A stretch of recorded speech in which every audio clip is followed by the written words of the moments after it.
Hello, and welcome to A Star to Steer Her By, a Star Wars podcast. Is it? What? Since when?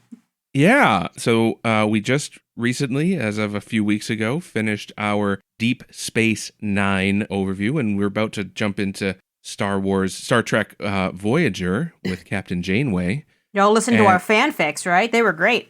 Yeah, if you haven't, I was really proud of mine. I started working on it early. Can we read them on the internet too? Are they on the internet? They're on the internet, yeah. SSHBpodcast.com, bitch. The internet is everywhere these days. Have you guys noticed that? It is everywhere. I'd like to apologize. I think it's going to be huge for mine. I mean, I thought it was funny, but we've gotten some feedback, and people did not enjoy the poop volcano.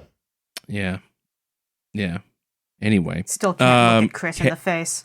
Carrying on from the poop volcano, we'll just try to forget that one. So yeah, we were about to start Voyager, and we all kind of were like, you know what? Star Trek stinks. You know what's awesome? Star Wars, okay? Because there's way better shit. They got lightsabers. They got the Force. That's basically it. But both of those things are really cool.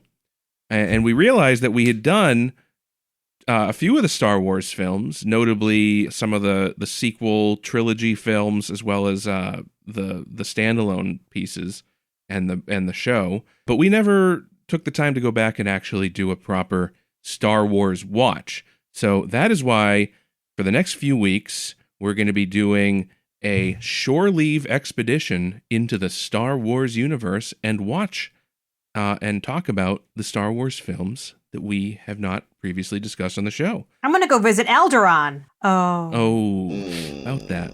But yeah, so we are going to be doing episodes 4, 5, 6, 7, 1, 2, and 3. I don't know what the order. No, I think we're going to do release order. So yeah. 4, 5, 6, 1, 2, 3, 7.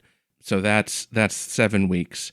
So if you're really not into Star Wars and don't give a shit what we have to say about Star Wars, the next 2 months are really not going to be your thing. Take a break from us, go outside and have fun, frolicking, doing whatever you do. But if you're cool and you want to hear us talk about Star Wars, and I promise we won't shit on all of it. We might shit on a few things, but a lot of it's pretty good, okay? And the first film's good. Yeah. Caitlin has never seen Clone Wars. There you go. Attack of the Clones, I mean. Yeah. So when we get to that one, this is going to be her first experience outside of like memes and the zeitgeist. And me talking about how awful I think that one is. But how great we're getting ahead of ourselves because we are going to take a time trip all the way back to the groovy Cisco Inferno, Caitlin. There, I dropped it for you. Thanks, Jake. Of the 1970s, when we are going to the 1977 hit film Star Wars. Wait a minute, not anything, because it's just called Star Wars. I think they added all that episode stuff later just to throw people off. Yeah.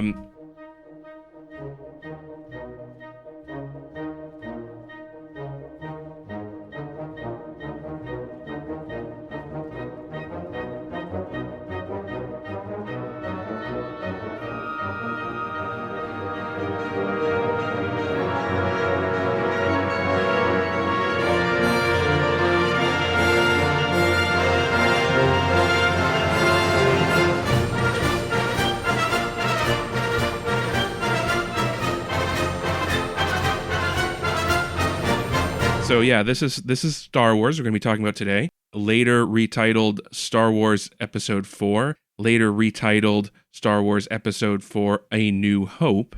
And I'm not going to do a full synopsis because you can go watch the fucking movie yourself. But just very quickly, briefly, we're told that there's a galactic empire. There's a rebellion against that empire.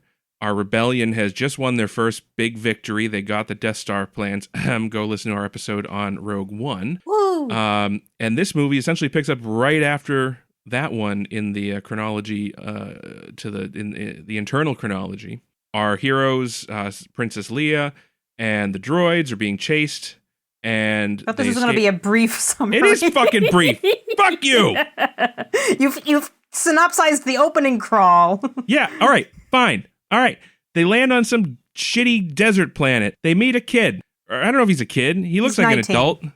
That's stupid. He's a kid. Anyway, they meet this guy, Luke Skywalker. They take a trip to Ben Kenobi house, who's also called Obi-Wan Kenobi. They go to some city, and they meet up with Han Solo. Mos Eisley. Chewbacca, and they get on the Millennium Falcon, and they fly it away to Alderaan, but it turns out in the meanwhile they blow that up. They rescue the princess, they get the fuck out of there, Obi-Wan dies, and then they blow up the Death Star. Okay? Good enough for you Could've been people? shorter. Quick enough? Oh, okay. Wasn't that episode 7? Ah, damn. Ah. Yeah, so Star Wars. What do y'all think? Yeah, it's still Star Wars. It's Star Wars unburdened by Too many years action of scenes. bullshit. All the hype. It is unfortunately burdened by, 1997 tinkering, because you just can't legally get your hands on the original anymore. Well, that's why you get your hands on it not legally, which is what I did. Oh, Did so you got you? to watch the original. Yeah, oh yeah. Yeah, we watched the I was gonna extra watch that shit. bullshit episode. So wait, we so watched what's in the show. extra bullshit? There's like an extra scene with Jabba the Hutt where he's really tiny and it doesn't make any fucking sense. Yeah, it's Oh, I've stupid. seen that. Han before. Solo, depending on which version you watch, either does not shoot first or shoots at the same time as Greedo. Kills the fuck out of Greedo. I Well, didn't that- even think that Greedo always- shot, did he?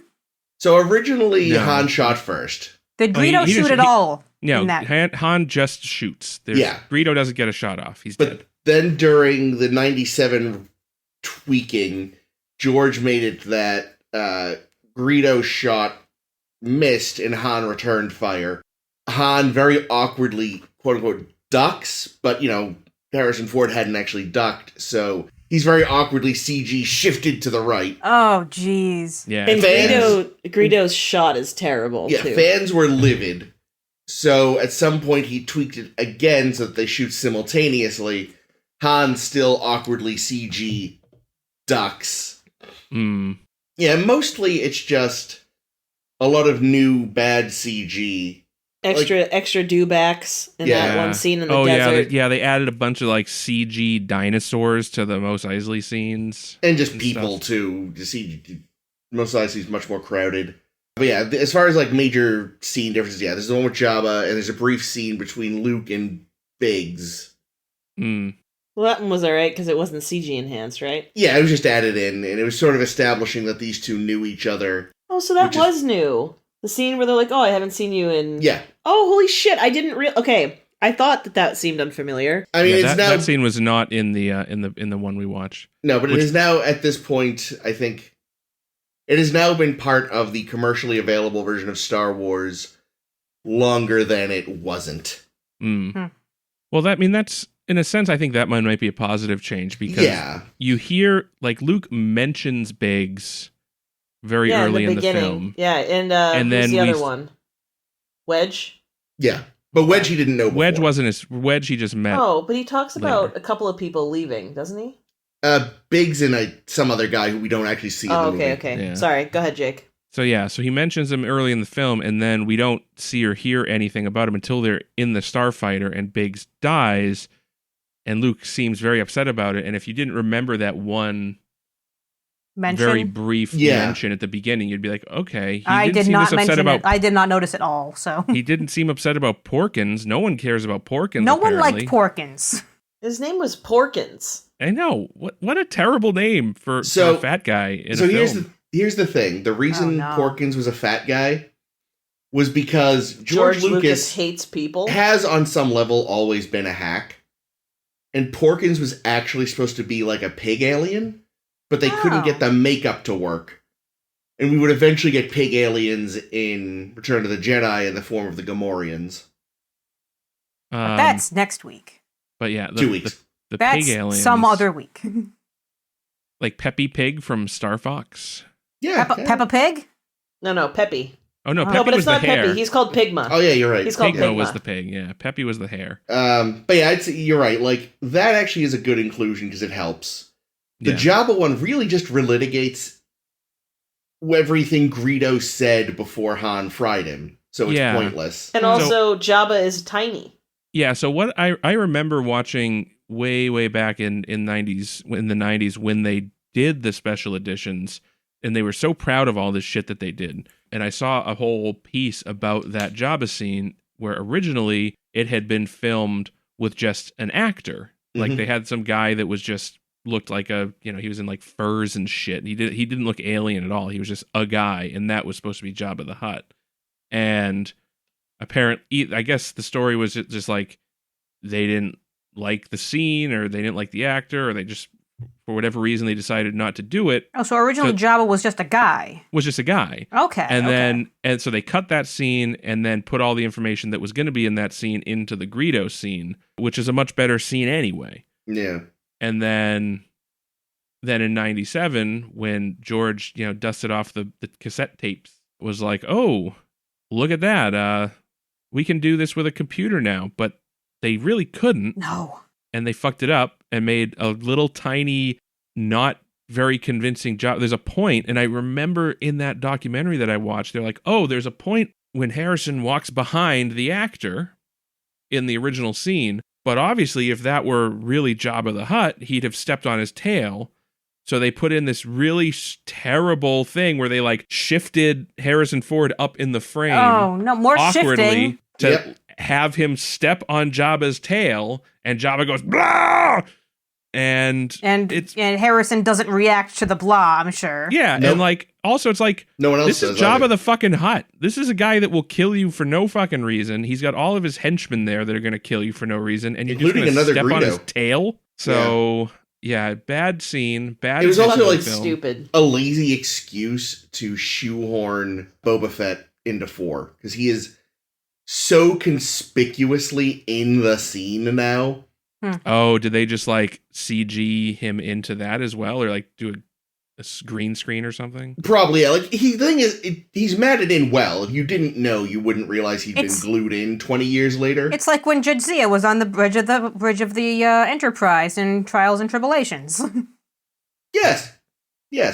But like literally on his way out of the scene, he just stops and looks directly into the camera for fucking no reason. Remember me? Yeah, no, it's fucking horrific. Depending on the source, like, part of the idea I've heard allegedly was actually always to sort of make a creature to kind of put in over the actor. So original sketches of Jabba back then were not a slug man, but like some sort of weird bipedal monster. But I think they realized they just couldn't do it. And that was also part of the reason they had to cut that scene. Well, I also think that there's, kind of like the thesis of the DS9 documentary, like it's the true making of Star Wars has been so much boiled in its own fucking bullshit that who knows what the original plan was. No, that's true. Because they'll say anything. There's this whole mythos around Star Wars that it was like, oh, it was this little itty bitty indie flick that, got made by the skin of its teeth. And it's like, I don't think that's right. I think this was like a huge, big budget blockbuster film. Like, by, the guy that directed American Graffiti, right? Mm-hmm. He's buddies. I don't know if he was buddies with Spielberg at the time, but, I think they knew each other by then.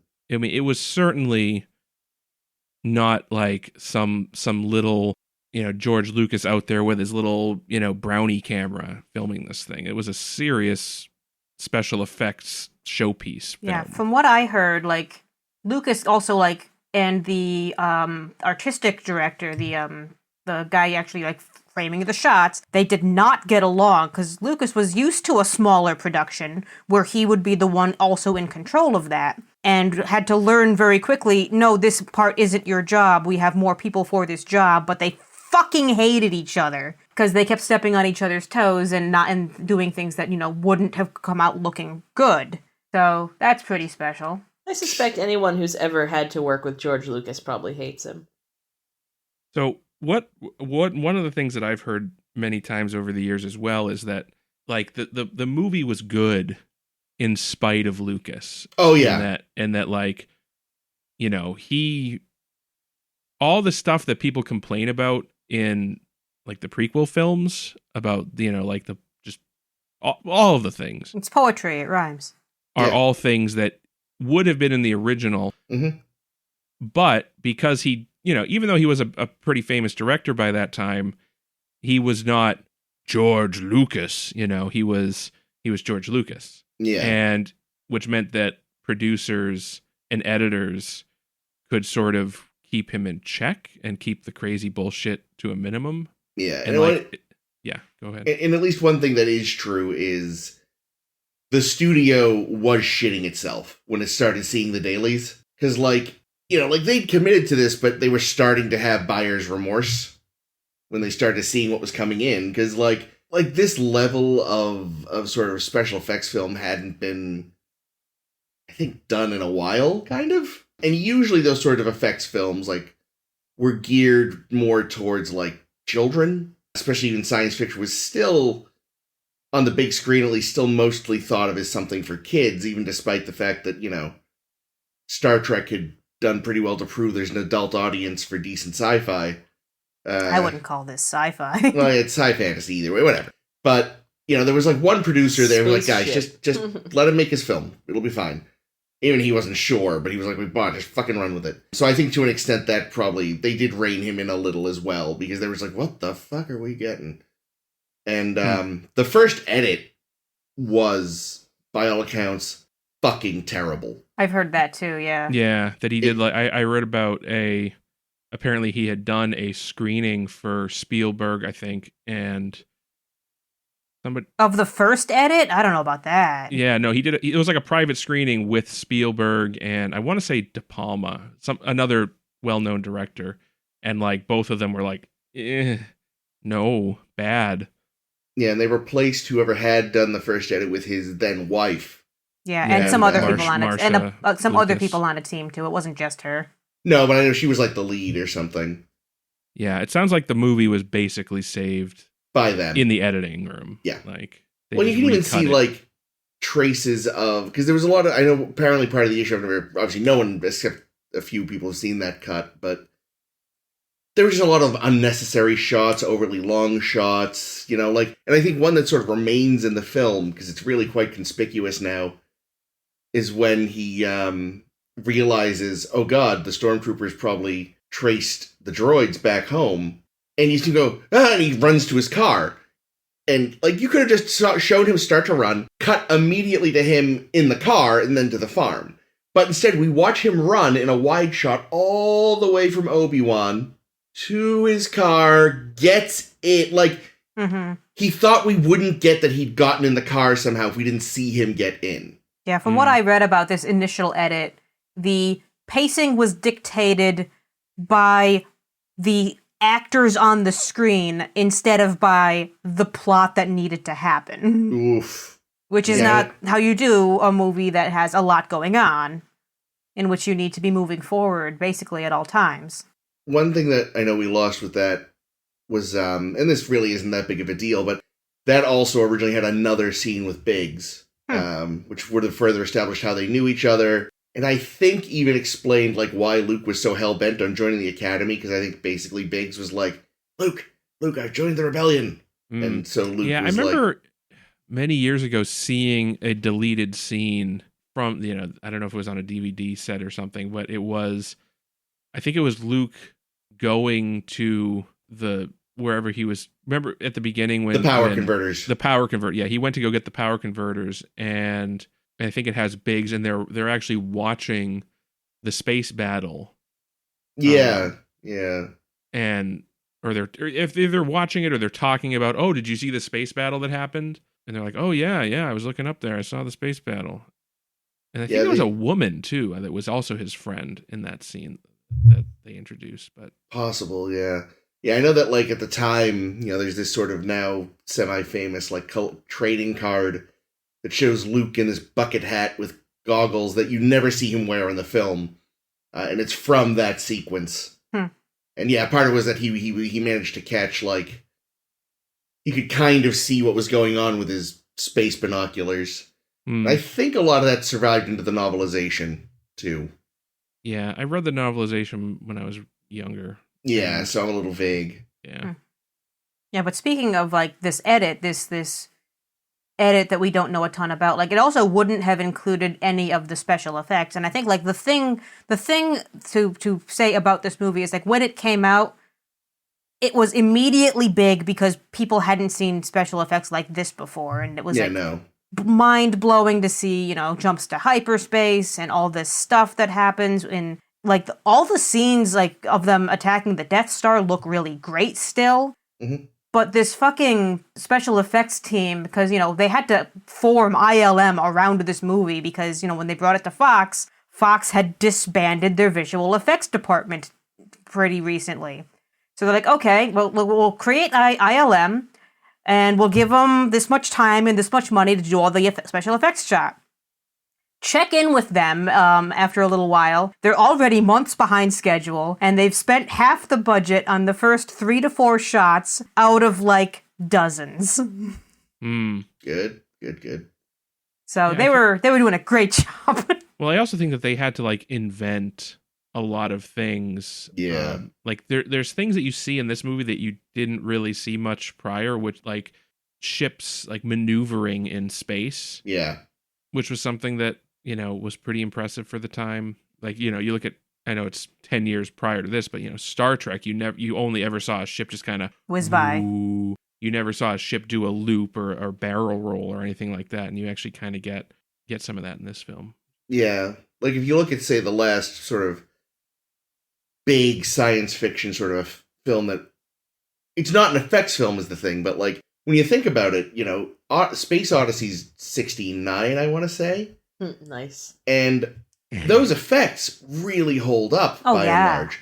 But it's still like, you know, it's not this. It's a space station slowly rotating. It's like it's very, very good, but it's not anything high octane, which I think is part of the reason it holds up, because you couldn't have done high octane in 69. You know, it's not high octane. The fight between Vader and Obi-Wan. Goodness, the poor thing. That has aged poorly. So poorly. I mean, if it would have been fine if like that was the established technique that lightsabers were, and they just used that thing all the time. But yeah, you know, to just stand in front of each other and poke with their little lightsaber. I loved all the stormtroopers and folks who like look up and say, "Oh, there's an old man fight going on. Let's get over there." I mean, one of them might break a hip. Let's be honest. You're standing around in real life. 2 old men start having an anemic fight. You cannot tell me, but we're gonna run up and start filming it for TikTok. Oh yeah. Someone's like, "I'll get the Bengay. We're gonna need it later." But yeah, no. The fact that like even in Empire, like I feel like the lightsaber battles are a little more energetic. Well, but in the retrospective. The prequels, like, crazy spinny flip fights, you're just like, what is happening? Yeah, and one thing that I kind of have gotten, I think that they do establish in the later films, is that Darth Vader doesn't do all that acrobatic shit, even when he is having a high-octane fight. And I think it's probably for 2 reasons. Number 1, he's basically a robot. Yeah. And number 2... he is just so fucking powerful with the Force that he doesn't need to do a lot of leaps and shit, because he just has to move a little bit and, you know, he can deflect any attack. So why work harder when you can work smarter? Yeah. But Obi-Wan, just like, I felt so bad for Alec Guinness, like, because by all accounts, also he like really didn't like this film. And he hated it. Yep. Really? I read somewhere that he was like the only one who saw potential in this film. I feel like maybe I'm misremembering, but I feel like he's been on the record after the fact saying like how he didn't like this film. It kind of depends on when you asked him. I think it's one of those things. Also, you can think of a film might be successful and still hate working on it. Yeah. Well, I think he actually felt that it like damaged his legacy. That like, because he was kind of known as this, you know, serious actor, and he felt like his talents were wasted. But then he came back for 2 sequels, so he couldn't have hated it that much. But he's dead, Jake. But he's dead. Well, he's Oh, right. Yes. No, there's no way Obi-Wan can come back in the sequels. I assume a dump truck of money was driven up to his house. Oh, yes. Just one? I know that actually, before Guinness, he looked into Toshiro Mifune. for that role, who is a well-known collaborator of Kurosawa, who, of course, is a huge influence on Lucas. Lucas fucking loves Kurosawa. You know, people famously, annoying film people like to say that he blatantly ripped off Hidden Fortress for this, and it's just a remake of Hidden Fortress. Sane people go, he took a lot of inspiration from it, but it's not a remake per se. But they nearly name drop the movie, but then Vader chokes the dude before he can say it. Ha! That's funny. That's funny. Good joke. Good choke joke. Yes. Oh. I liked what you said during that scene. What? When he chokes the Admiral. Oh, yeah. Well, Well, we were watching it and I was like, is this guy's first day? Like, Vader walks in and he's like, yeah, you and your stupid fucking religion, what the fuck's wrong with you? And Vader's just like, chokey choke.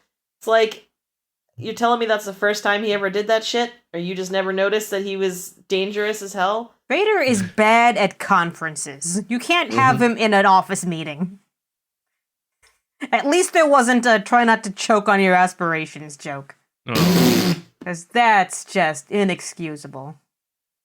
One thing that always kind of impresses me about this movie is that, like, Vader is really the henchman. Yeah. You know, it's Peter Cushing who's the Headband real bitch. Grand the Moff. Grand Mark Talking. and you know, so he's really the one running things, and you kind of get the sense, you know, Leia says at one point, or Leia as they say in this film, says that I should have expected to see you holding Vader's leash, and it's like, wow, yeah. So like Vader being like the boss comes in later. At this point, he's just the muscle. Yeah.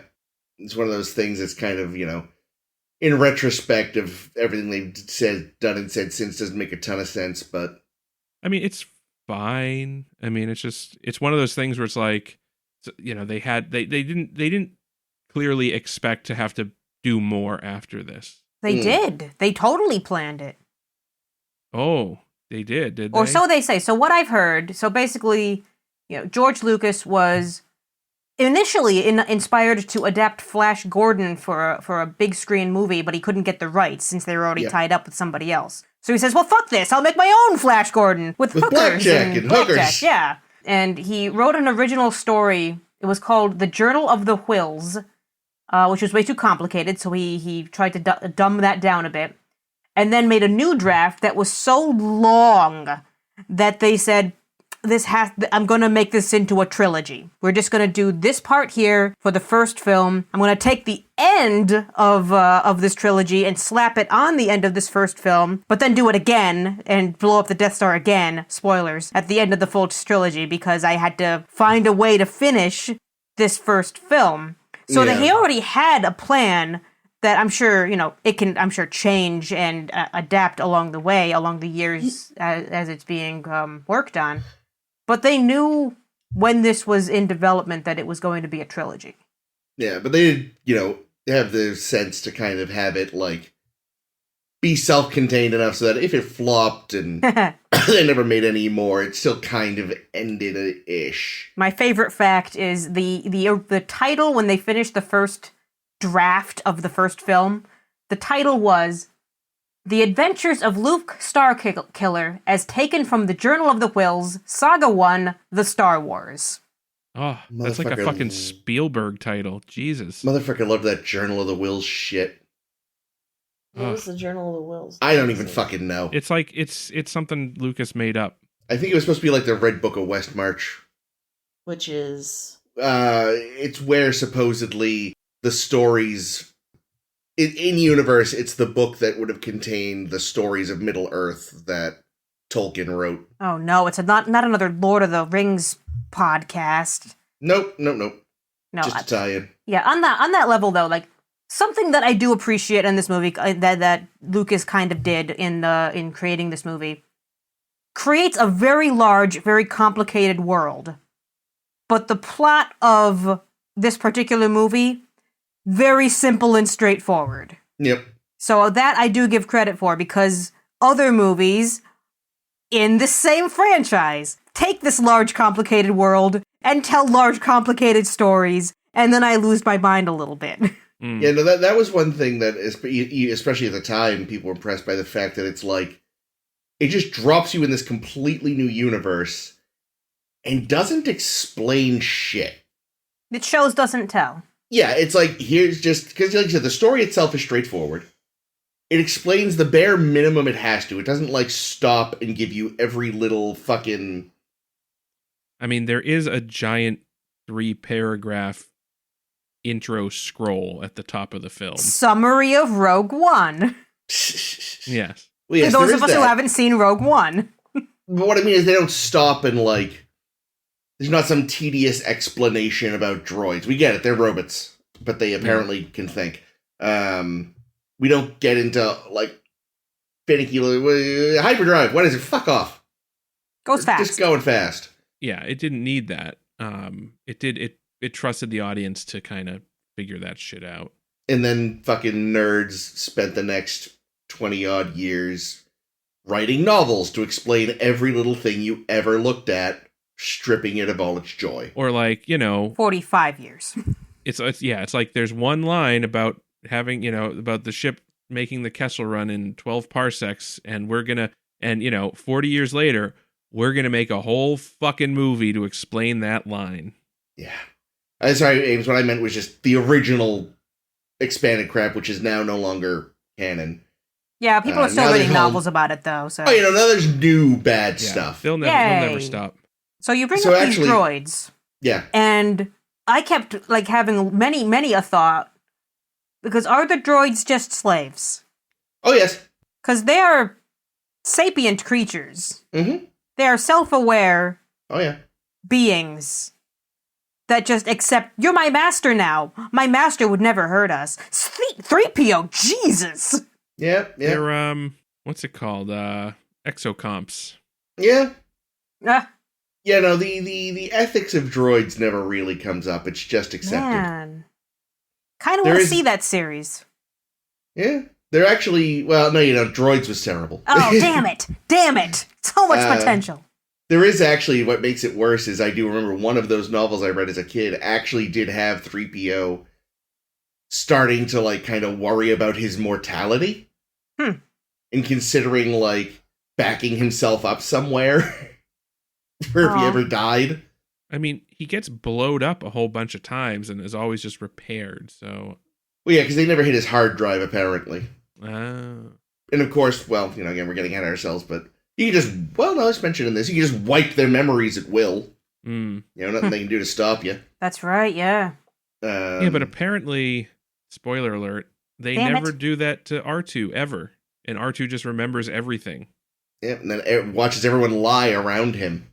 Yeah, what an asshole. He's like, I'm going to let Luke and Leia kiss. It'll be funny. Oh. So the Skywalkers purchase these robots, these droids.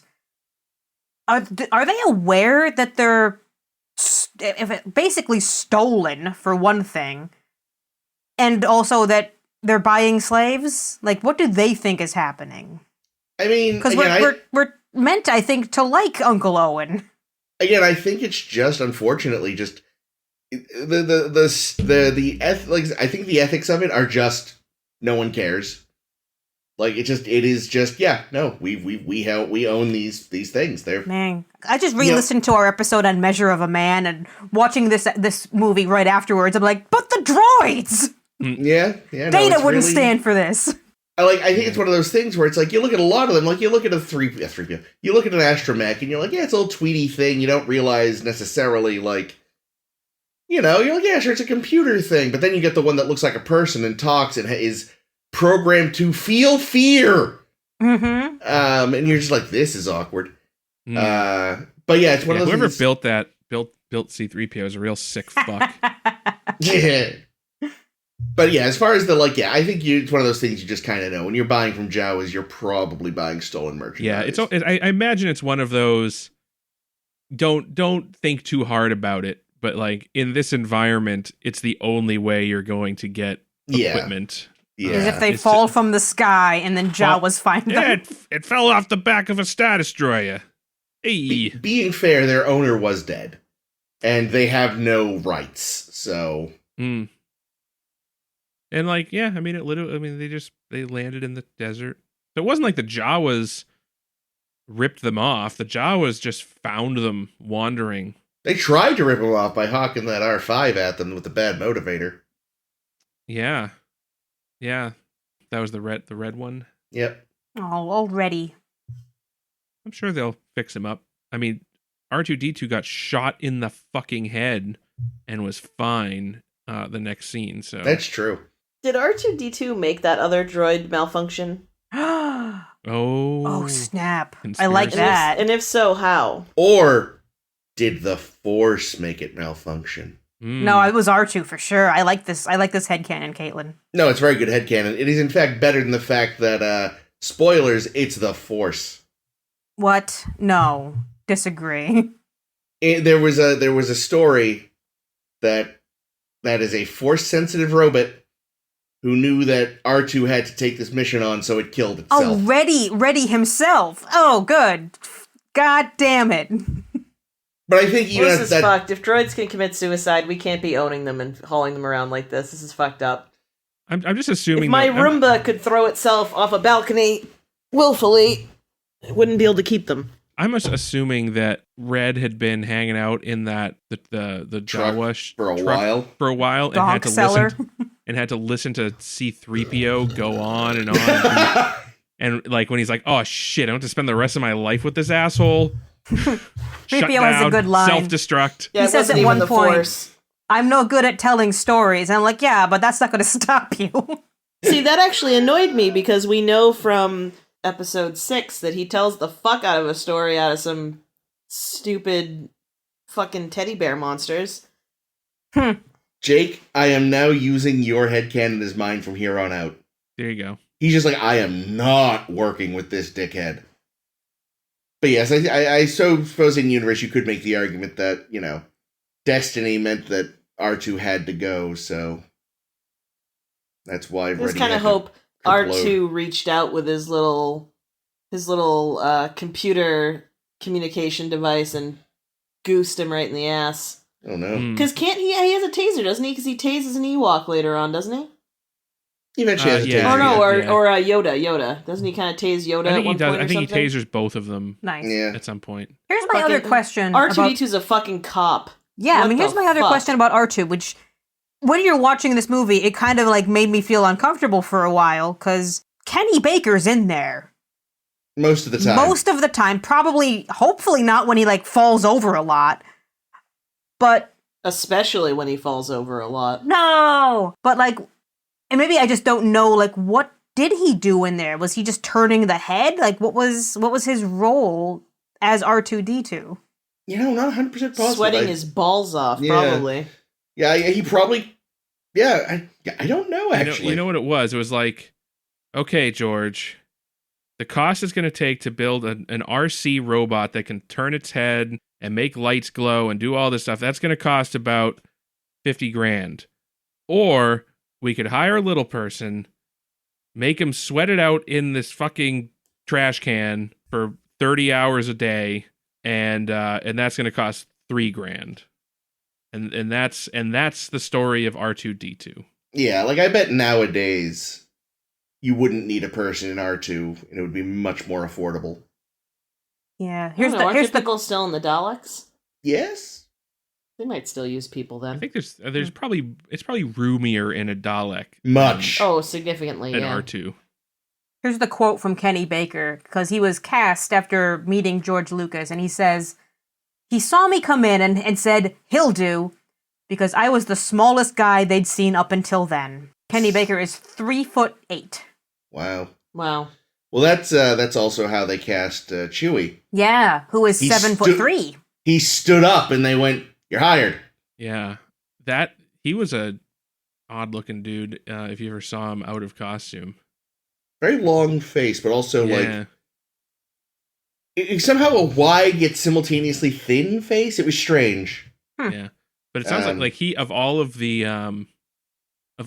cast, like he became very beloved by the fans because apparently he was just really friendly and open with the Aw, fans. that's Because nice. it's not like he had much of a career in acting outside of Chewbacca. He'd been a nurse up till that point. Yeah. So like he really embraced the fandom, I guess, and so he was like posting on Reddit to talk with Star Wars fans and shit like that. Oh, that's sweet. And he always That's seemed nice. pretty, like, I mean, in an interview, anyone can put on a persona, but he always just seems legit, you know? Mm. You know, he's just there. He's always usually wearing a big old Chewie t-shirt. Because he knows, like, you don't know what I look like here. It's me, it's Chewie. Speaking of big guys that don't get to talk in the film, David Prowse? David Prowse, who was actually an actor outside of this, because he was in, the only thing I know him from outside of this is Clockwork Orange, where he I've never seen that. I had no idea who was in it. Yeah, there's Is this the guy that's inside the Vader suit? Yeah, he plays a big galoot in that film. I mean, he's going to play a big galoot no matter what he does, but he carries around a man. That's pretty much his So job. what does he sound like? Because I know they didn't let him voice Vader because he has thick ass accent. Thick accent and rather higher pitched than you'd expect. Oh boy. Like, Yeah. it's not high pitched, but it's like, you can find video online. I'll try to find some and share it of the pre-dub, and it's just like, it's the same lines, but it's not James Earl. It's just this Englishman going, "Find the princess! I want her alive!" Oh You know, no. Oh, It's like muffled from inside the helmet. That too, so yes. It's even worse. But yeah, apparently, I don't know how this is probably true. He had no idea that he was going to be dubbed Yeah, I've heard that before, until he too. saw the film, the final cut. Which another interesting thing I noticed. I don't know if this has been changed in subsequent releases, but in the version we watched, James Earl Jones uncredited for doing the voice. Yeah, and I think that was actually at Jones' request for some reason.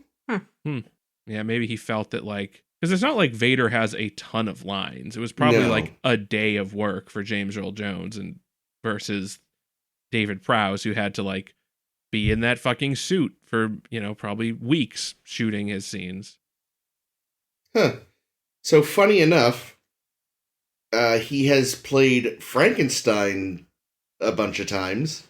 Shocking. First of all things in the terrible 1967 Casino Royale parody, but then in at least a few Hammer horror ones, one of which at least featured Peter Cushing.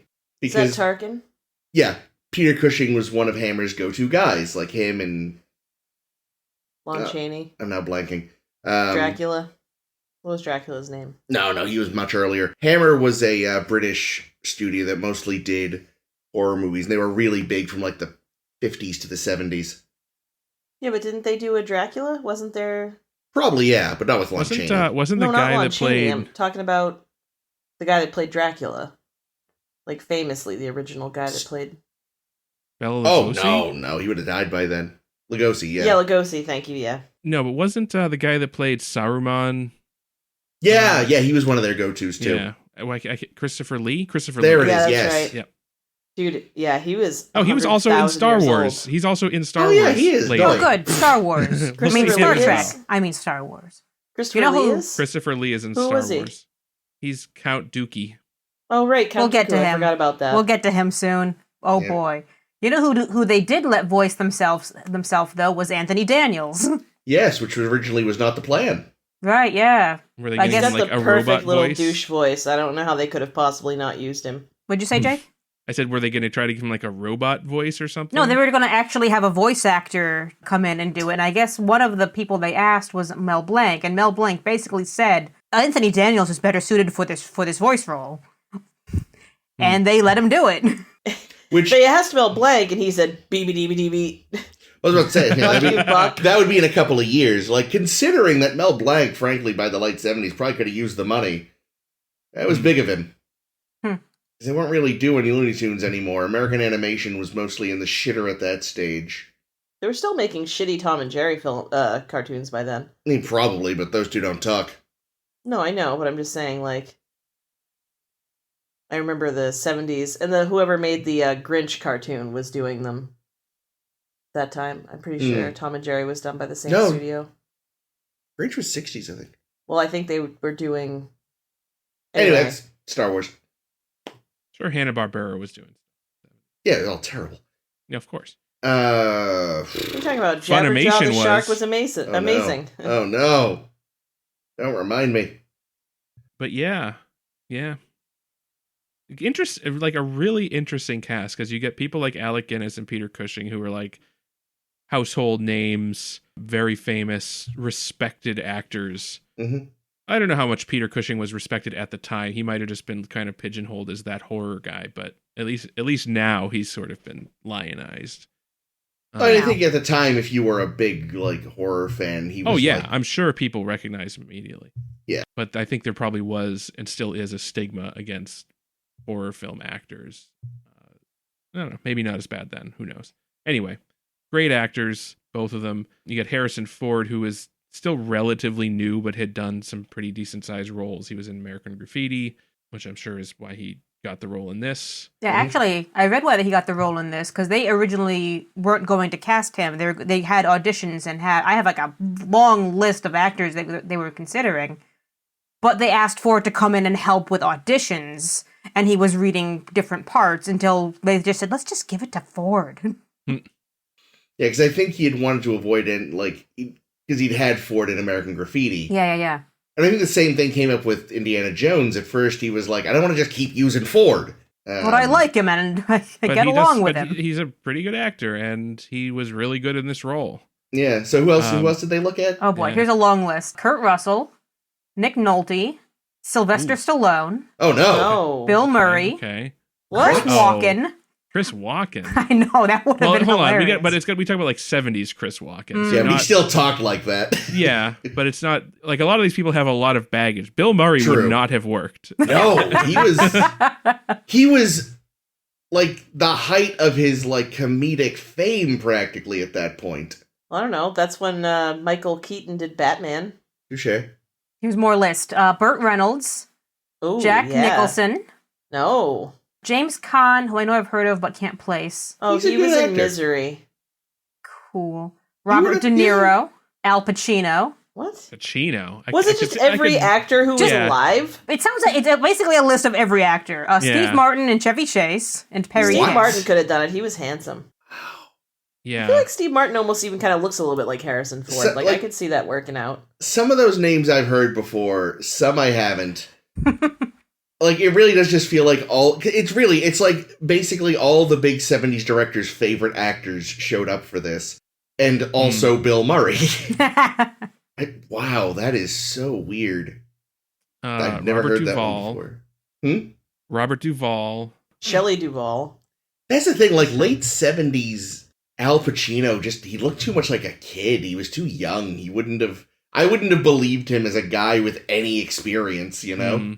De Niro, I don't know, man. I just can't picture it being anybody other than Harrison Ford, honestly. I can almost see James Caan. Shatner. Oh, no. I'm Captain Millennium Falcon. This is Mr. Chewbacca.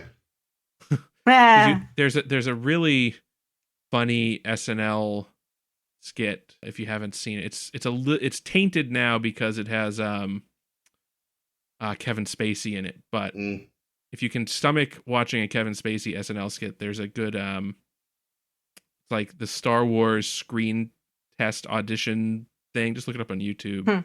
But it's pretty funny. It's like Walter Matthau as Obi-Wan Kenobi. It's good. Nice. Who's Chewie? I don't remember. I just remember. I think there's like what the hell is a Chewbacca? That actually too is. Didn't this and Carrie swap leads? Didn't what? Yeah, I've heard that too. That originally Carrie Fisher was cast as the lead in Carrie and Sissy Spacek. Oh, you say Carrie, and I think you just mean Carrie Fisher. I'm like, what's the end of your sentence? It's a bit confusing. And Sissy Spacek was cast in this, and then it became clear that neither one of them were right for those roles, but would have been right for each other's roles, I guess. I don't know the whole story. Yeah, allegedly they've swapped. Huh. What's really funny is you can find some early footage online of the actors sort of being paired up to make sure they kind of would work well off each other. But it's funny because, like, the dialogue clearly is from an earlier, weirder version of the script, because there's all kinds of weird jargon in there that isn't in the final film, which I think relates to that Book of the Wills bullshit. Or some other weird fantasy nonsense that luckily people kept him from putting in the movie. But it's funny to watch, like, you know, young Carrie Fisher and say this stuff with a deadly straight face. Yeah. Yeah. I also, so it's a little bit upsetting because Carrie Fisher is rather voluptuous. And I remember reading or seeing once where, like, apparently it was really uncomfortable for her to be out and about. And she went to George Lucas like, hey, can I please just wear a fucking bra? And apparently the answer was, no, there's no bras in space. Yeah, there's anti-grav. weird. Come on. Like, what? No, wait. The opposite of Yeah. anti-grav. So, And even more uncomfortable is like they cast her in this role under the condition that she lose 10 pounds. Yeah. It's like she's under a big white dress most of the time. Basically a toga. Like, it's not form fit. You can't see where most of her is. Maybe those buns would look less weird if she had a fuller face. But yeah, never change, Hollywood, you sons of bitches. I mean, they won't, despite... Nope. Well, no wonder she got into fucking coke if she had to keep those pounds off. Well, not just Poor that. I mean, Carrie I'm sure she was Fisher. being sexually harassed nonstop. Oh, I'm sure she was too. Probably why she fucked Harrison Ford. She probably figured if she was fucking one of the other stars, everybody else would leave her alone. Maybe. Well, that, and if you're... Because she was, I think, the youngest in the main cast, and that guy swaggers in, you might have just been, like, enthralled. I don't know. He still shouldn't have. Poor Carrie Fisher. Yeah. Yeah, and I think, although I think he grows into the role, Mark Hamill, man, he is, he's something. Yeah, they were specifically looking for someone who didn't have a ton of acting experience. Well, they Oh, they found definitely They've got got it, yeah.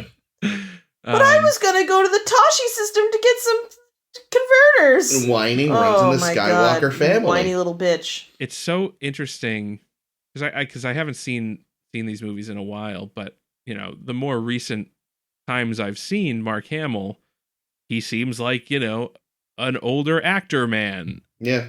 But in this one, he's like first season Jadzia, right? He's Yeah. just He's not reading the even- lines. To be fair, he's not even that good. Let's give Terry Farrell some credit. Yeah, fair. Aw, he's pretty. He's as pretty as Jadzia. Yeah, he's a handsome guy, good looking guy. Is he? I don't know. I liked he him. doesn't, I he doesn't He's do it. 70s handsome, probably. He doesn't do it for me. Shockingly, not a lot of mustaches in this movie for the No, Whoa. you expect more. God. I mean, There's Biggs there's has a nice one. If there are no bras in space, there shouldn't be any fucking mustaches in space. true. Just saying. I know, I don't know enough about the fashion of the time, but I know most of the filming was in Britain. Well, most of the filming that wasn't in Tunisia was Yeah, I in was gonna Britain. say. And so, I don't know if maybe mustaches just weren't as big in England, so the extras they had were more likely to be clean shaven. I genuinely have no idea. I don't know. What's interesting was that a fair number of the background people had the 70s look on. Very 70s, yeah. Just like the people that were like, I'm the guy that's pressing the thing on the computer. The people who weren't puppets. yes. The puppets are in- my favorite. Some of the, man, and I don't know if they changed this at all in the special editions, but the background creatures in the bar, some of them are cool looking, but some of them you can very well see. Oh, they just went Bought to a Halloween. Party City and got a werewolf mask for this guy. So well, they Chris was kept, saying that they added CG to that scene. they kept basically the ones that looked good and replaced the ones that were obviously from a Halloween store. Okay, Not in our version. no. Yeah, but again, you can kind of usually tell, the lighting seems off or something. They also, another thing of, him not understanding that people will get it, George, is that when the band transitions from the Cantina theme we all kind of know to the other one, in the original film, it just kind of happened. In the special edition, they added this really sad and lackluster, Yeah, like at least sounds like they got like 5 people in a room to go. Yeah. It's like, George, we get it. They transitioned. Wow. Also, this doesn't seem like the kind of crowd that's paying a lot of attention and clapping for the band. Yeah. This crowd isn't even paying attention to all the people getting murdered. Yeah, the murders. Their arms chopped off. Yeah. I do like the fact that apparently it's cool to murder people in this bar as long as you tip afterward. It's very cool. Very cool to do that. Yep. Whatever it takes to get you to tip your waitress, really. It's very cool. There's a weird bit where the bartender is racist against droids, Mm-hmm. and he tells C-3PO to get the fuck out. Which I was like, that's an interesting. The droids cause trouble in bars, or No, what they do is they this take racism? they take up space and don't order anything because they don't drink. That's probably right. So it's just racism. Mm. Well, Or I mean, in that case, it's not really racism. If droids don't eat, then it's just a fact of the matter that droids show up and don't Well, you eat just or be like, drink. there's a 2-drink minimum. There you go. yeah, That's how they solve it on Earth. sell them oil baths. Yeah, there you go. It apparently feels so good. And I feel, and I think we brought it up when we talked about the Mandalorian, that when we go back to this bar in the Mandalorian, it's the whole place is run by droids. which Yes, that's right. It is a is. nice little, That's nice little touch hilarious. that they did there. We saw 2 gonks. 3 gonks? Three. 3 whole gonks. Wrong. Love gonks. Yeah, a bunch of like droids in that ship of horrors Mhm. thing that they end up in there. Oh yeah, and considering it's a scene with nothing but robots like gonking around, it's still a very watchable scene Mhm. where you're just watching robots like looking at each other and be like, "This is our life now." It's captivating.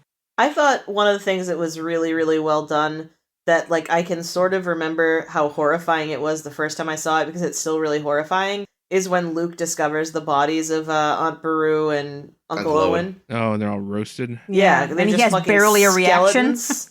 Oh yeah, well, new actor. Wait. He was in shock.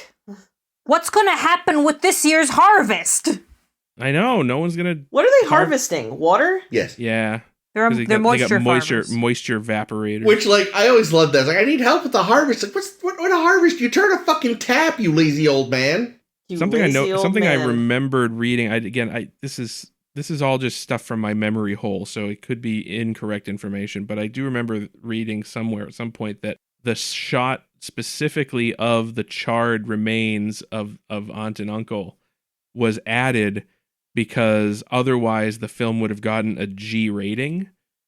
And How would we know they were roasted otherwise? Well, it was just gonna be a shot of the burned out house or something. But they were concerned they were gonna get a G rating, and since G ratings were really only for kids' films, they added that one shot, and that was enough to get it bumped up to a PG. And then there's a whole other shot of Leia just swearing. Yep. It's so funny because, of course, nowadays, usually they're like, oh god, how do we keep it to no more than PG-13 to get butts and seats? Yeah, I think this predates PG-13 anyway. Yeah, It it does. does. Yeah, PG because didn't that come out with like Jaws-ish? I think that was for PG-13 Temple of Doom. Yes. Oh, okay. PG-13 was specifically invented for Temple of Doom And because... they didn't want it to get an R. Because well, of the they art. gave it an R, and Spielberg was like, I'm fucking Spielberg. And they were like, all right, PG-13, PG-13. Ratings aside. Yeah, ratings aside, one thing this movie like showcases over and over, and I got very done with very quickly, was all the wipe cuts. Because boy, do I hate a wipe cut. Now, what is a wipe cut? You're going to be really annoyed for the next 7 it's weeks. when Yep. instead of just cutting between a scene, they have It like one flies in. scene fly in. It's not really a fly in. It's like It's a wipe. Yeah. they slide over the frame to the next scene. There was Oh, okay, some PowerPoint shit is what you're Yeah, saying. yeah, exactly. kind of like PowerPoint. There's one wipe cut that I felt was really well done in this, and that's when they pick up Yeah. the 3PO. 3PO when he's hurt in the desert, and it wipes with them as they pick him up to the next scene. Yeah, that's actually pretty clever. Yeah, But yeah, I thought George- that one was earned. George must, like, get off on wipes or something, because holy shit, motherfucker loves wipe cuts. I think it because so much of this film was homage to like that sci-fi serial type thing. I wonder if it was intentionally done to stay kind of in that campy realm. Oh yeah, that was going to be my question. possible, yeah. Like, who else does wipe cuts? Because really, I only associate it with Star Wars. Yeah, it may be a thing that, like Jake said, was done when the serials he would have grown up on. Because I haven't seen any of those old serials really, except for the occasional brief clip in something that's about Star Wars. But I bet they did. They certainly did the opening crawl thing a lot. Yeah, I mean, it seems like a lot of the stylistic things that they do in this film are, if not directly calling back to like adventure serials, at least, sort of like that golden age Hollywood sort of stuff. I remember reading once, speaking of the opening crawl, that apparently that was a major issue with the Directors Guild. Yes. That you're not supposed to have, or at least at the time, you were not supposed to not have an opening credits on a film. That is correct. Why? It was just, that was the guild rules. Like, because they need to credit their members? So the thing is, if you actually look at like old movies, like nowadays we think of the fact that like the credits is like everybody that worked on the movie. Back in the day, the opening credits contained almost everyone. Mm-hmm. And then you get like the end screen and maybe like a reiteration of who your stars were. So like, I think that's why at the time the rules were like everyone gets credited up front. And then I think it sort of probably started to shift because the amount of people involved started to get just so, well, you had to credit, I should say, that were involved started to get longer and longer and longer. And I think they realized like, we can't ask people to sit through a 5-minute opening credit sequence. Yeah, because that's the thing about opening credit sequences. Because I was thinking about this recently, I forget why, just in terms of like how a movie that just picks up and starts going would have a different pace, because you basically have to find a way in a scene to have however many minutes in which you can have text on the screen that isn't distracting. Like, it's mostly like, landscapes or like establishing shots where you just have, and your composer of this movie was this person, and the composer's 12 assistants are listed here. Yeah, well, that's why a lot of older movies just straight up just had an opening credit sequence. Yeah. Like Bond movies are famous for it, but really everyone did it for the longest time because, like you said, there would have been no way to have all those credits and the start of your film and not have there be some kind of like conflict there. Yeah, if you watch like a lot of old Westerns, they all have a credit, like multiple, and they just do like cards, and they're not, it's not like a scroll or if obviously like some of the spaghetti Westerns have pretty nice, like Good, the Bad, and the Ugly famously has a nice credit scene, but in any movie that hired Saul Bass. Yeah. So I think like that's invented, where you kind of, the artistic credit sequence. Yeah. But before that, it was just like, here's a picture of all the people that worked on the film, and then cut to the next slide. Here's, and it's placed over some music, and then the movie starts. Yeah, because again, that was just really the opening credits used to be what we now think of really as the end credits. So is that like a union thing where they have to, people who are in these roles need to be credited up front because no one's going to stick around for the end? I mean, I think it's changed, but yeah, I think that was what it was.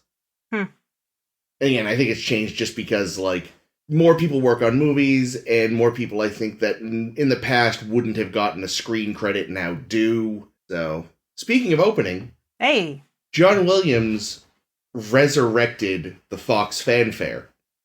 Who's that? Yeah, composer. Because before that, Fox movies had either started not using it or just using a very truncated version. Well, yeah, most of them got rid of the na-na-na-na. Yeah. Na-na-na-na part. It would just be the...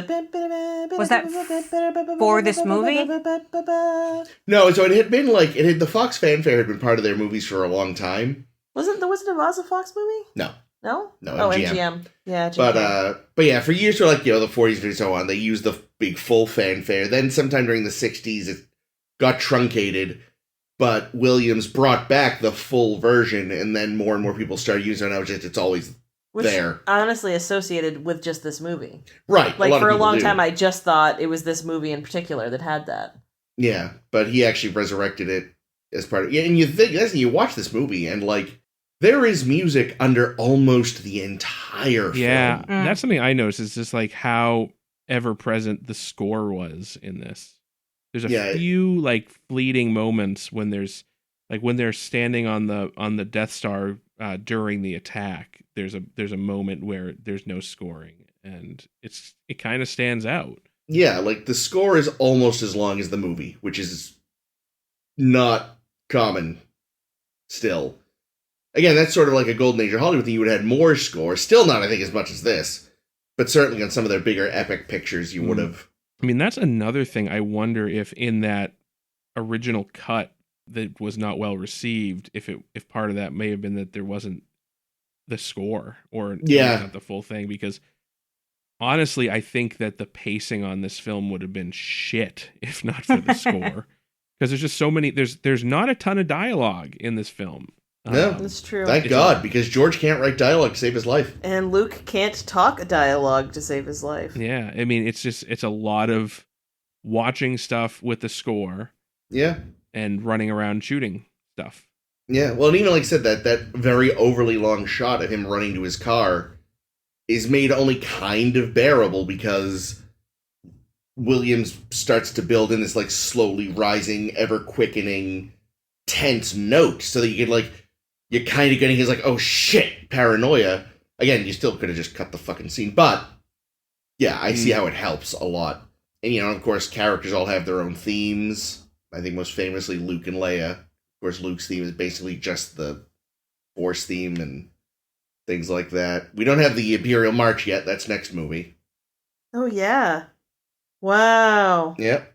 I am glad that George didn't try to make him, like, put it into this one in retrospect during the redo. Yeah, I'm surprised he wouldn't, actually. Probably a lot harder to, like... Especially because, again, of how much music there is, like... You really can't shift any of it without it really fucking some stuff up. No, just add a new scene with a Jabba getting his tail stepped on. There you go. Yeah. It's actually just it's Tarkin doing some paperwork. It's on the radio and he's whistling along to it. Okay, I like that. That would be a good scene. Well, as we all know from Solo: A Star Wars Story, that is in fact in a major key simply the Imperial National Anthem. I wish I was kidding. We all saw it. Yeah, I know. It's just that. Yeah, no, it's dumb. That film wasn't bad. It just had a lot of bad shit. Yeah, it was like way better than I was expecting it to be, given its very fraught history. Yeah, and the fact that it's nonstop shit like that. Yes. Oh, you by yourself? I guess we'll call you Solo. Oy. Oh, boy. Yeah, go listen to our coverage of the Solo movie. It's linked right here. There we go. Click the card in the top corner of the video. Shoot. That was a visual joke. I just did that thing, listeners, where, you know, the YouTuber points to the corner and smiles. I like when they point to the wrong corner because they didn't think ahead. Yeah. Or YouTube changed how it works. That's that's videos, true. But... Yeah. Here's a minor question. So the Death Star has propulsion and moves around, kind of. Yep. How does this work? Because I got very confused when they were like, oh... We've left Alderaan, and now we're over here at Dantooine checking it out. And yet, at the same time, the Millennium Falcon is over by where Alderaan was, and can, like, still see them in the corner of their eye. They didn't go to Dantooine. They sent scouts to Dantooine. Oh, they sent people to Dantooine. Yeah. Okay, I missed that. Yeah, no, but they did. But yeah, the Death Star does, which... to me, raises up one of the larger plot holes of this film in that, you know, so evidently the Death Star can get around pretty quickly, just as quick as any other ship, it seems. Can it reach hyperspace? It must. It must, right? Because otherwise its journeys would take thousands of years. Yeah, and so, like, it gets to, you know, it gets from Alderaan to Yavin pretty quickly. Just evidently more or less as quickly as it took the Falcon to get there, and we know the Falcon's the fastest ship in the galaxy. They were following the thing they left on the Falcon. Is that what the idea there was? They followed them. But Leia told them that they were bugged. Damn it, Han! Yeah, I don't know why that happened. But yeah, no. The plot hole that I see, hey, we know that the droids are on Tatooine. We cannot let the droids get to the rebels. We could either hunt around for the fucking droids, or get the Death Star here, get the fuck rid of Tatooine. It'll make Lord Vader happy. He fucking hates that place. Look, you're not gonna inaugurate that thing on Tatooine. That's just... Yeah, all that sand will just clog up all the... He also hates ports. sand. We know this. But yeah, like I don't know. I don't get why they wouldn't just blow up Tatooine if that's where all of their problems are. Because they wanted to collect their problems and torture them. Ah, good point. Which is his favorite thing. Didn't want to piss off the Hutts. So Darth Vader, That guy. Mm-hmm. he's having a conversation with somebody, Mm-hmm. and the guy's like, "Yeah, I'll call the scanning team down here. And we'll look on the ship." And then Darth Vader, just out of nowhere, goes, "I feel a presence I haven't felt since." And then he walks away. That's actually because he had to shit. That's what I do when I have to leave a room to shit. And then the guy he's talking to is just like, yeah, let's get a scanning team down here right now on the double. Like, But also imagine that they didn't scan first. That to me is like ridiculous.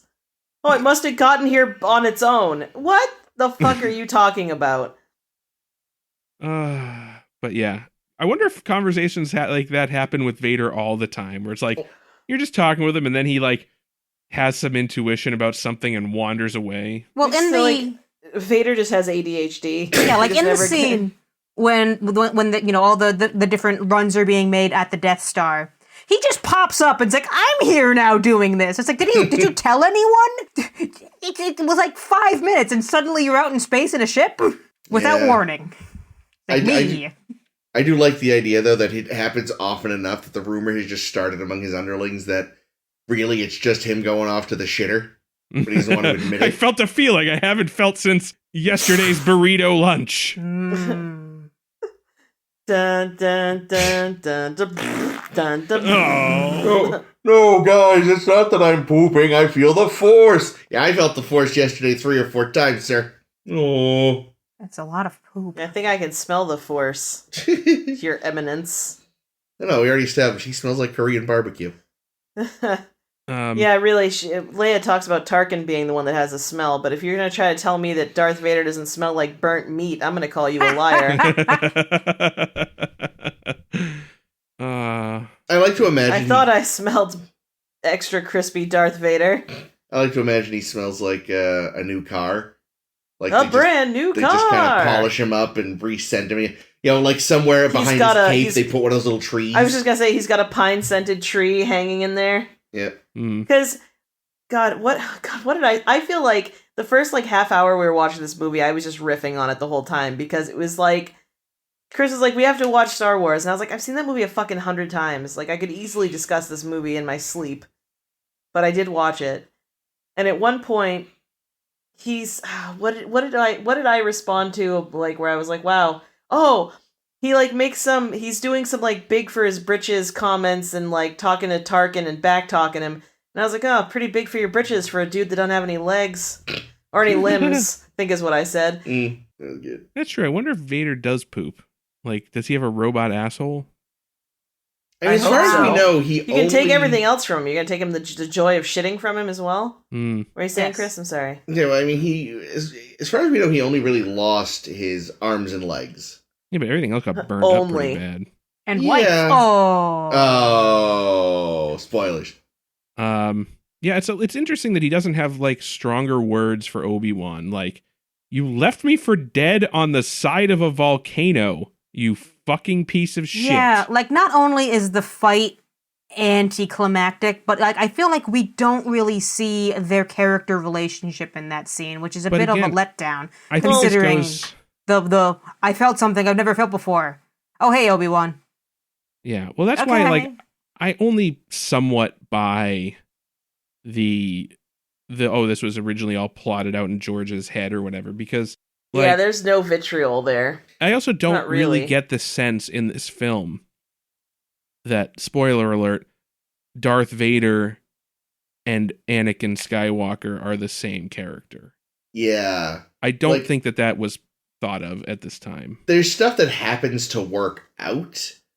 Like, oh, I'm afraid he has too much of his father in him. But that could just as well be, yeah, I don't want him going off into space and getting killed like his father did. As opposed to, I know his father becomes Darth Vader. Yeah, his Yeah. father was a shitty moisture farmer.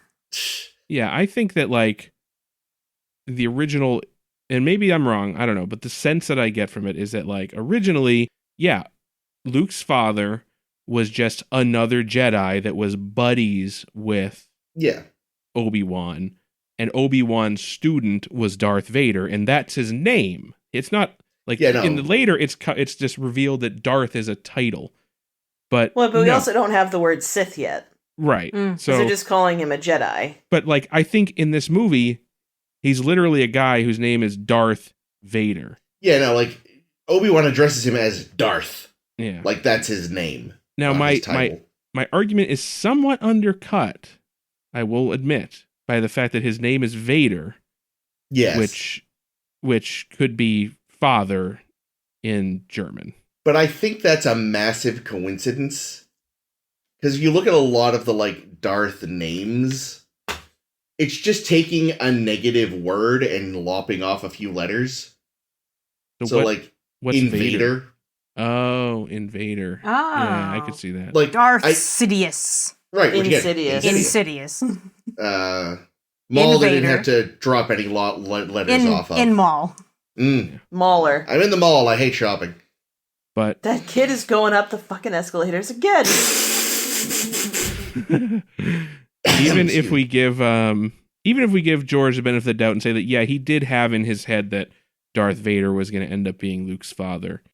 Even if we give him the benefit of the doubt, it did not seem like they were spending a lot of time See, trying I to bet, establish that. I bet they didn't know it, because if they did, and this was expected to be a standalone film, they never told us. So I feel like if the story is that this big bulldog guy on the bad side is the dad of our hero, if you know it, you would tell us in your standalone movie. Like, I don't feel like you would leave that to the next movie, because you don't know if there's going to be one yet. Yeah, I mean, I'm You know what I glad mean? that they did. Yeah, same. I mean, Because same. you get But that's that what I mean. build-up. It gives you some build. But imagine, like, not knowing that shit. I was saying that. I was like, imagine watching this and you just don't know. Like, imagine the first time people saw the lightsaber and saw it being all like, and you're like, holy shit. This must have been fucking mind-blowing back then. Mm. Truthfully. Do you guys remember the awesome Star Wars trilogy game that they had in arcades? Oh, sure. Sure. It's like a big sit-down one. I remember there was a game. I don't know if it's the same one, but it was a Star Wars game that had the graphics were like really bad. Like it was like lines. It was like asteroids, but it was Oh, that's a different one. kind of 3D. But I had a shitload of fun on that one. You know, I'm talking about, this was an arcade machine that was actually pretty good. And I remember, like, most of the time you were, like, either, like, shooting on a speeder or, like, TIE fighter or whatever, but there were times where, like, you had to, like, lightsaber duel Darth Vader I and think shit. I do remember this, and you just had to do the dodges, kind of like it would. Yeah, like and a it was routine fucking kind of impossible. I don't think I Yeah. ever beat Darth Vader, but I I do loved remember that that. game. And it was like $1 a play, and you had to fucking, Dude. god damn. That was the rich man's game. Maybe, Just like real estate. I bet you could like buy one now for not too much. Get rid If of you're the Actually, saying, Actually, it probably costs a fortune now that I'm thinking. yeah, of it. it'd probably be like 20 grand. But Jake, if you want to buy me one, I'll make room. All right, you just got to continue to put $1 in it every time you play it, and then I get to collect And you're the going to dollars. collect that dollar every time, Actually, right? that's brilliant. That'll pay itself off in no time, Jake. Probably cheaper to see if they have an emulator and buy yourself a decent flight stick. There you go. I'll give you a flight stick. Hey. Right up your ring piece. I don't know what's going on. I'm sorry. I'll just I'm leave my ring fucking- piece alone. Yeah, I'm just real punchy. I'm real punchy. I'm real tired. I don't know what my problem Was is. that what that was they found on Tatooine? Was it 3PO's Someone's ring piece? literal ring Oh piece? my god! Yeah! They fucking... Also, like, what the fuck? They find a fucking... I don't even know. You were like a cock ring, and they're like droids, and it's like, Yeah. what? It's How a does piece that of prove metal. droids? Like, it was... There's a crashed escape pod right next to you. Yeah, don't with you all mean... kinds of debris. And there's Nope. fucking tracks leading away from the crash site. But nope, this is the proof. This circular piece of metal. Droids! Yeah, alright. You're a fucking real detective there, Sherlock. So there's a reason he's part of the Tatooine garrison and not Oh, a good one. God, at one point someone said something. Oh, that's what it was. Was it after Owen and Baru? They're like, only the stormtroopers Oh, yeah. could have had such precision. And I was like, who the fuck are you kidding? Something I realized today, which I never think I picked up on before, is that I don't know that it's that stormtroopers are bad at shooting. It's just that those guns really suck. Because Leia, Luke, and Han, they can't hit shit either. No, with those Leia guns. does. Leia She hits does. like one guy, but like out of hundreds of shots fired, they just seem really inaccurate beyond a few feet. Could be. Yeah. What I loved was in the scene where they shoot Leia, they like set it to stun and shoot her. One stormtrooper says to the other, "She'll be all right," or whatever. And I said to Chris, I was like, yeah, he had to tell him that because neither of them has ever hit anybody with one of those fucking things before. Or used stun. Like, Yeah. why aren't they using stun more times? That's the one and only time we ever see Because they know they're not going to ever stun hit used. anybody. There was also the scene where you pointed this out, where the droids get away on the escape pod, and they're like, "Oh, whoa! Don't shoot! There's nobody on board that one." It's like, Yeah. Well, that's yeah, because I think it's a Family Guy joke where someone's like, "What? Don't you? What are we paying by the laser now?" and I said, "Whoa! Don't shoot! We need the plot to progress." Yeah.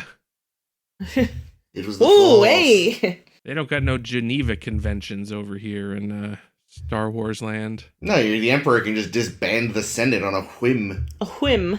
Oh, here's the other thing that bothered me. There's a scene where they're when Luke initially stumbles onto the video of Leia, good old Princess Leia, and he's like, "Wow, who is she? She's beautiful." And C-3PO is like, "I have no fucking idea." And it's like, "Yeah, you do." In the beginning of the film, he's like, "Oh no, the princess isn't going to be able to weasel her way out this time. You fucking know who Princess Leia is. You know that's Princess Leia, you fucking liar." What else does he lie about? I can't so tell that's- stories. I don't know who Princess Leia is. What? Everything we know is a lie. I bet he doesn't even fucking speak. Bocce. Not bocce. The It's like binary a second of- language to me. Yeah, the No, evaporators. Bocce's the one that's like a Oh, second is language it? to him. Yeah. No, but doesn't he say... Then afterwards he says Okay. his first Worked on job was- binary- The evaporators low is the one lifters. that I wanted, though. That's what I wanted. My point is, maybe he's not even a fucking protocol droid. Maybe he's not a droid at all. Maybe he's just Anthony Daniels inside a fucking suit. I mean, the Yes. thing is, we know he's not a protocol droid. He's like a bunch cobbled together. Gross. He's like the inhuman centipede or something. That's yeah, and a pathological liar as well. Yep, Yes. pathological liar. That's what I'm saying. So, Darth Vader chokes out to death the captain of the ship. Not to death, but nearly. Doesn't he throw him against a wall? No, Cushing's like, fucking Vader, could you No, not? no, And Vader's no, like, No, no, he's no, talking no, about this is the second and- time. early he with absolutely his hand. kills the Yes, first he guy. kills the Yeah, he captain. sure does. He's not even doing the Force. He's Yeah, just no, he picked just- him up yeah. by the neck. Yeah, sorry, yes, Captain. And And he's still demanding answers. Where is she? Oh, well. And the guy's like, "This is a diplomatic mission," and he's like, "Well, where's the ambassador?" And then it's like, "Yeah, Princess Leia's here. She was on a diplomatic Hi, I'm mission." an ambassador here for the Senate. Yeah, it's like, Whoops. ooh. At that point, Darth Vader's like, look over there, and like runs away off the ship. Boy, I do I like- have egg on my face. I thought something I haven't heard in exits. Is that what it is? He actually just gets the shits when he's nervous? I mean, who Yep. doesn't? We can all sympathize with that. See, I like what you said, where, if this is a consular ship, where's the ambassador? And you went, well, you just killed him, sir. Yeah, I did say that, didn't I? Yeah, I had some good ones. At some point, I was like, I'm really sorry, I'll stop. I was so into it in the beginning to riff on it. Because again, it's like, I mean, I know people, I do know some people who have not seen the film, but I have seen it dozens of times in my life, starting at a very young age. So it's like, And overall, it is really nice to just watch Star Wars unburdened by its own legacy. Mm. Like, even with the special edition that we had to watch with all the extra crap put in, it's still just like, it's so innocent and free of nonsense, and it's really refreshing, because it's easy to forget early, no one knew what was happening Star Wars. That's the thing, like, in light of all the things we learned, like, butt-faced guy. It's like, oh, you're gonna come back in another movie. So it's kind of, I feel almost like it's been tainted by its own taint at this point. Mm. Yeah, no, it's hard, and it's like, it was nice to try, at least, to put most of that aside.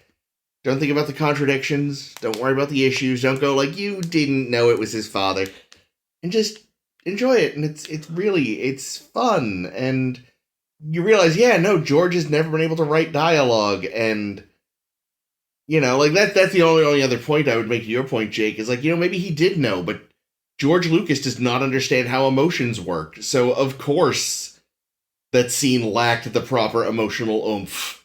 Mm. Oh, I still think he just didn't know. I just think there's no way we would have got through the first movie without finding out who his father really was, if he knew who it was at that point. I just don't. And again, I'm glad that they didn't reveal it until later. But I really think that if you're making a standalone movie, and you have something that huge in mind, you're gonna get it out, I would think. I will say, if anyone is interested to kind of have a vague idea of what the earliest version might have looked like, kind of, a while ago, Marvel actually published a comic based loosely on George's first draft. Hmm. And I read it, and yeah, reads like a first draft. So Nice. It's interesting though, because the art has a lot more of the Flash Gordon influence. At one point, the Emperor is making a speech. And the Emperor is just a guy in, a military uniform. He's not a fucking albino raisin in a hood. Albino raisin! And, we call those champagne raisins. And he's, standing in front of a, 10-foot tall, 1930s-looking microphone to give this speech. And it's got other little weird things like that scattered throughout. It's an interesting artifact, but again, be warned, it reads like a first draft of something. Well, with a sales pitch like that, I can't imagine why I wouldn't want to read that. It's funny, because to me, this is as good as Star Wars ever gets. The next 2 episodes are good, the prequels are trash. Mandalorian's good. Yeah, that's true, but I guess I'm thinking of Movies specifically. Specifically, the Skywalker saga, or whatever you want to call it. Yeah, that's what they have decided to dub it. Oh, is that what they call it? Yep. Oh, good. I didn't know that. I was kind of guessing, but it makes sense. Mm-hmm. But, it's downhill. It's all downhill from here, folks. It will be interesting to see. I don't know exactly when this is going out. I think this should be live before the anthology that's going to be launching on Disney Plus this autumn. Oh, the anime? Yeah. I can't wait to see that. That looks neat. A bunch of different anime studios to do standalone stories. Each one's just an episode. I have no idea, and nor do I give a flying fuck if they're canon or not. I could not care less about canon anymore. I've grown exhausted by the concept. But stylistically, it looks really interesting. And I'm looking forward to seeing how that might be. Because I don't know. I want to see more stuff like that. Just crazy stories that take place in this universe that maybe don't involve people we've heard of, although there is at least one appearance of Boba Fett. Boba Fett? Yeah. He's my favorite. I don't understand the obsession with the Fets. I don't feel like they do anything that interesting. One of them gets its head chopped off. And one of them We're going to talk about that in a couple of One of them weeks. gets fed to a sarlacc or some shit. Yeah, better. but he escapes. Bullshit. Yeah, I think we'll talk more about the Fets soon. Yeah. Yeah, Bet. well, somebody's going to have to try real hard to convince me that I should give a shit, because I never understood it. It's yeah, okay, great, it's got a cool helmet. It's got a jetpack. Is that all it takes to impress you people? We all know the best tertiary character is Wedge Antilles.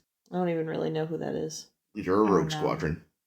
He's the guy that he's one of the other pilots that survived the attack. Rogue Squadron? Isn't that something from Star Trek? No, that is Red Squadron. Same thing. Nova Not at Squadron. all. Same thing. Or Nova Squadron. Yeah. Exact same thing. Well, no, see, it's not, Rogue Squadron is not a bunch of asshole teenagers who deserve their deaths. I don't know. Luke Skywalker's only like 19. He's kind of an asshole teenager. I don't buy that he's supposed to only be 19. It doesn't make sense. Yeah, it does. All of his friends have gone off to college, and he hasn't been allowed to go. I think it makes perfect sense.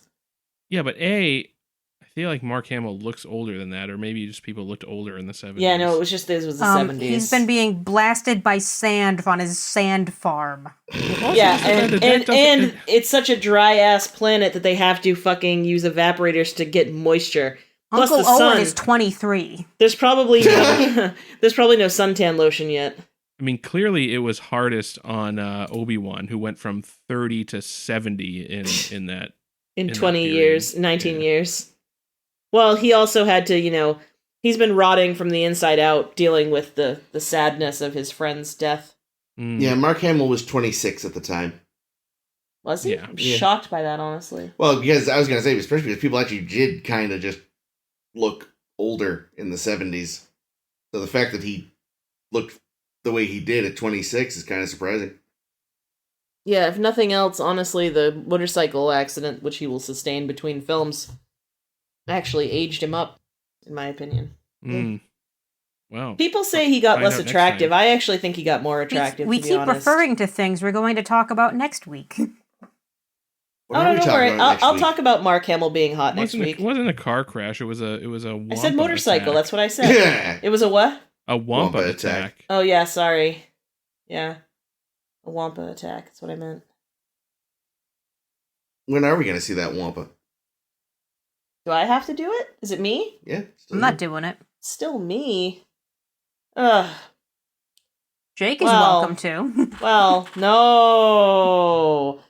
Well, thank you for listening to A Star to Steer Her By, a Star Wars podcast. If you like what you heard and you'd like to hear more, your options are currently extremely limited, but we will talk next week about more Star Wars. Next week we'll do a Star Wars episode 5 and 1/3, The Naked Gun, The Return of the Sith Jedi, Attack of the Clones. What the fuck is the name of that Empire show? Strikes Back. Yeah, the Empire shoots first.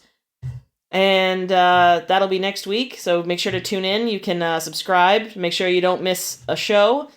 We're on SoundCloud, Stitcher, Spotify, Apple, and Google Podcasts. You can also check us out online. We have many different homes on the interweb. We have our Facebook page. You can find us by searching for A Star to Steer Her By. We are at SSHB Podcast on Twitter and Tumblr. Or you can visit sshbpodcast.com, where recent hits include Deep Space Nine fan fictions, Woo! articles about admirals, and that is not recent. Not at all. But the And, season and series wraps for DS9 are seasons, recent. season and series wrap for Deep Space Nine. Find out what we liked best and what we didn't like best. Find out how much Caitlin cried. We all loved Vic so much. Oh, he's our fave. Did you read? Because I included how much of His Way is Vic singing. I did. We will leave that as a surprise for the viewers. Go read. Yeah, you should read that Ames shit. did math. That's hard. I used a spreadsheet. Ames is a fucking spreadsheet whiz. You could. Read that sheet. The force is strong with her in Excel or Google Docs, whichever. Yeah, I mostly use Google Sheets these days. Yeah, same difference. But yeah, check us out next week, and may the force be with you and shit. Always. Sometimes.